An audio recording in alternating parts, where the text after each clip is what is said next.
Jubilee hills ఉప ఎన్నికపై BRS special focus చేసినట్లుగా తెలుస్తోంది. ఈ సందర్భంగా BRS working president KTR Telangana Bhavan లో యూసుఫ్గూడ డివిజన్ కార్యకర్తలతో సమావేశమయ్యారు. బీఆర్ఎస్ పార్టీకి 50,000 మంది కార్యకర్తల సభ్యత్వం ఉన్న నియోజకవర్గం వారు జూబ్లీ హిల్స్ లో అన్నారు. హైదరాబాద్ మహానగరం అంతా గులాబీ జెండా ఎగరబోతోందన్నారు. బీఆర్ఎస్ పార్టీకి పట్టం కట్టిన గ్రేటర్ హైదరాబాద్ ప్రజలకు శిరస్సు వంచి నమస్కరిస్తున్నానని చెప్పారు కేటీఆర్. ఇక అడ్డమారి గడ్డి దిబ్బల గ్రేటర్ హైదరాబాద్ లో బీజేపీ ఒక్క సీటు మాత్రమే గెలిచిందన్నారు. ఆ సీటు కూడా ఉంటుందో ఉండదో తెలియదు అని చెప్పి ఆయన వ్యాఖ్యానించారు.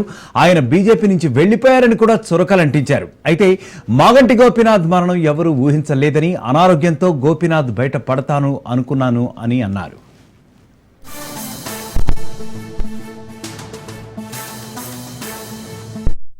ఎన్ని దుష్ప్రచారాలు చేసినా బీజేపీ కాంగ్రెస్ డోక లేకుండా మాగంటి గోపీనాథ్ గారి సేవలు మళ్ళొక్కసారి జూబ్లీ హిల్స్ గుర్తు చేసుకున్నది.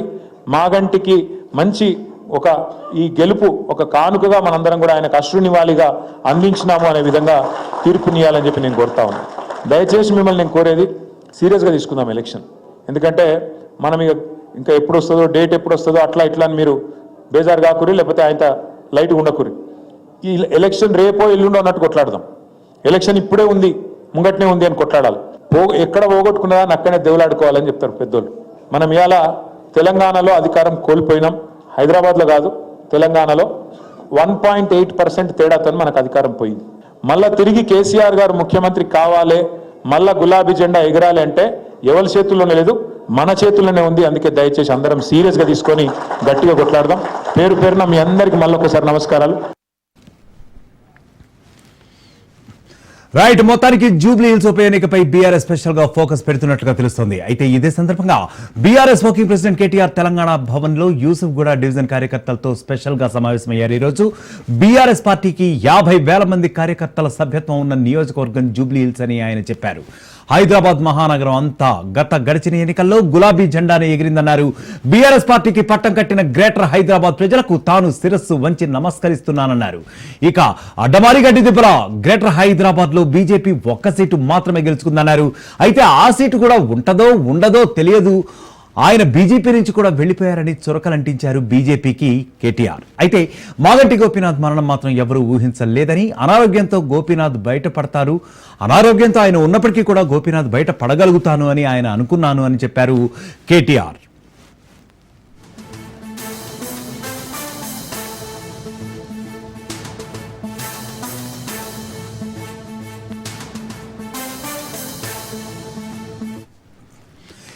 ఇక ఇదే విషయంపై మా ప్రతినిధి సైదులు మరింత సమాచారం అందిస్తారు. సైదులు, ముఖ్యంగా చెప్పండి, జూబ్లీ హిల్స్ ఉప ఎన్నిక నేపథ్యంలో అక్కడ పరిస్థితి అయితే రసవత్తంగా మారుతున్నట్లుగానే కనిపిస్తుంది. ఎందుకంటే ప్రధాన పార్టీలైనటువంటి బీజేపీ కానివ్వండి, టీఆర్ఎస్ కానివ్వండి, అటు కాంగ్రెస్ కానివ్వండి, మూడు కూడా చాలా ఫోకస్ పెడుతున్నట్టుగానే తెలుస్తుంది. మీ దగ్గర ఉన్న అప్డేట్ ఏంటి?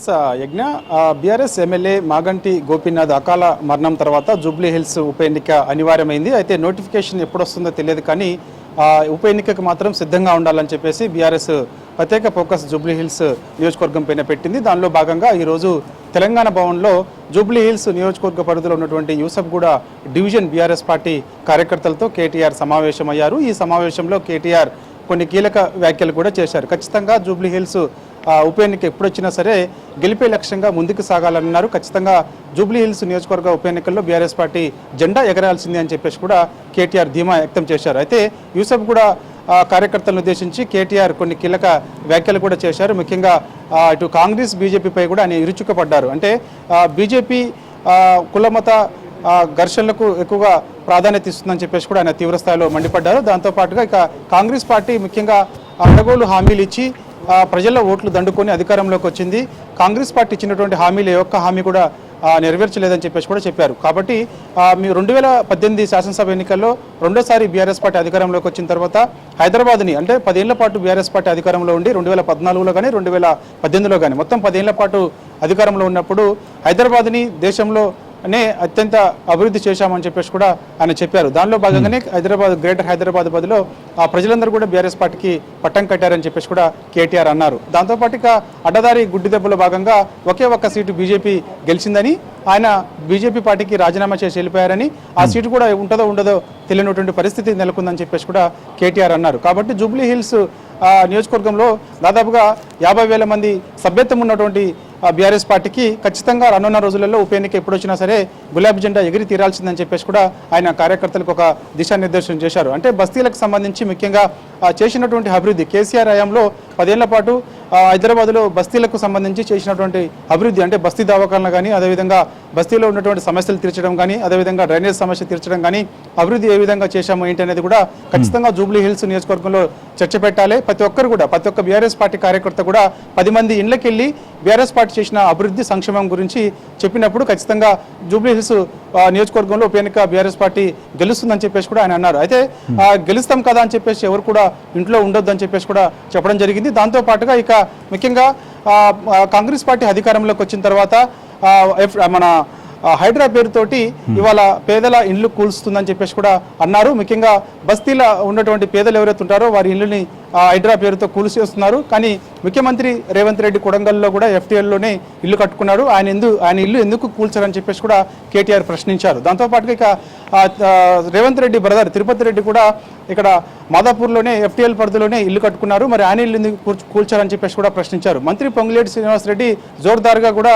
ఆయన అప్పా జంక్షన్లో కూడా బఫర్ జోన్లో భారీ ఎత్తున ఇల్లు కట్టుకున్నారు. మరి ఆయన ఎందుకు కూల్చారని చెప్పేసి కూడా కేటీఆర్ అన్నారు. దాంతోపాటు కాంగ్రెస్ పార్టీ చెందినటువంటి నాయకులు చాలా మంది ఇండ్లు కూడా FTL బఫర్ జోన్లోనే ఉంటాయి. మరి వాటిని కూల్చకుండా పేదల బస్తీలోని ఇల్లుని ఎందుకు కూలుస్తున్నారు అని చెప్పేసి కూడా అన్నారు. ఇవన్నీ కూడా ఖచ్చితంగా ప్రజలకి తెలియపరచాలి, ప్రజల్లో చర్చ పెట్టాలి. అప్పుడు ఖచ్చితంగా బీఆర్ఎస్ పార్టీ ఆనాడు అధికారంలో ఉన్నప్పుడు పేద ప్రజలకు ఏ విధంగా అండగా ఉన్నది, పేద ప్రజలకు చేసినటువంటి సంక్షేమం ఏంటి, అభివృద్ధి ఏంటి అనేది కూడా చర్చ పెట్టినప్పుడు తిరిగి ఖచ్చితంగా జూబ్లీ హిల్స్ నియోజకవర్గంలో ఉప ఎన్నిక ఎప్పుడు వచ్చినా సరే గులాబీ జెండా ఎగిరి తీరుతుందని చెప్పేసి కూడా అన్నారు. కాబట్టి సో ఇక ఖచ్చితంగా మొత్తం జూబ్లీ హిల్స్ నియోజకవర్గంలో మొత్తం 6 డివిజన్లు ఉండగా యూసఫ్గూడ డివిజన్ పరిధిలో ఈరోజు కేటీఆర్ కార్యకర్తలతో సమావేశమయ్యారు. కాబట్టి మిగిలిన 5 డివిజన్లో కూడా కేటీఆర్ సమావేశం అయ్యే అవకాశం కనిపిస్తుంది. దాంతోపాటుగా ఈ యొక్క 6 డివిజన్లకు సంబంధించి 6 ఇన్ఛార్జీలు పెట్టాల్సిన 6 ఇన్ఛార్జీలు కూడా పెట్టే అవకాశం ఉంది. ఆల్రెడీ పేర్లు కూడా దాదాపుగా బీఆర్ఎస్ ఖరారు చేసి ఉంది. కాబట్టి సో ఎన్నిక ఎప్పుడు వచ్చినా సరే, అంటే జూబ్లీ హిల్స్ ఎన్నిక ఎప్పుడు వచ్చినా సరే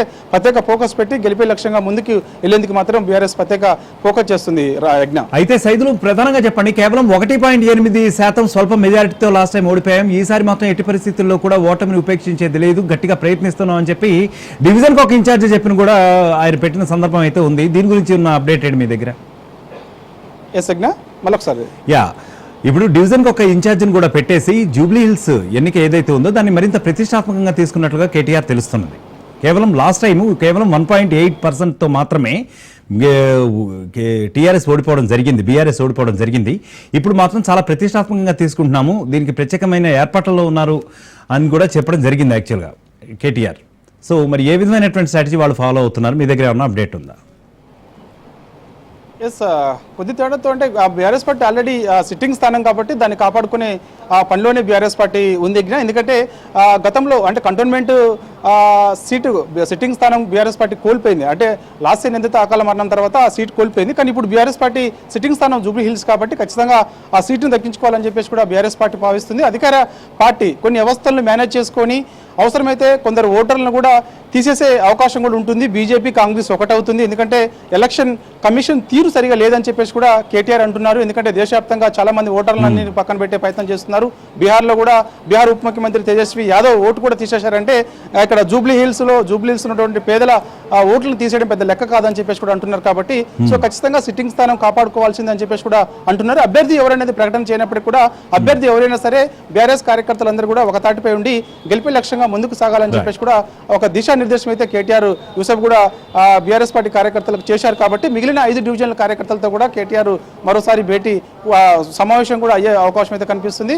సో నోటిఫికేషన్ ఎప్పుడైనా రాని, కానీ నోటిఫికేషన్ ఈ రోజు రేపో ఎల్లుండి వచ్చినట్టుగానే ఖచ్చితంగా ఇక్కడ నుంచి కార్యకర్తలందరూ కూడా చాలా యాక్టివ్గా జూబ్లీ హిల్స్ నియోజకవర్గంలో పనిచేయాలని చెప్పేసి కూడా యూసఫ్ కూడా కార్యకర్తలను ఉద్దేశించి కేటీఆర్ ఒక దిశానిర్దేశం అయితే చేశారు. యజ్ఞ రైట్, థ్యాంక్ యూ సైదులు. మొత్తానికి జూబ్లీ హిల్స్ నియోజకవర్గం ఉప ఎన్నిక ఏదైతే రాబోతుందో దాన్ని మరింత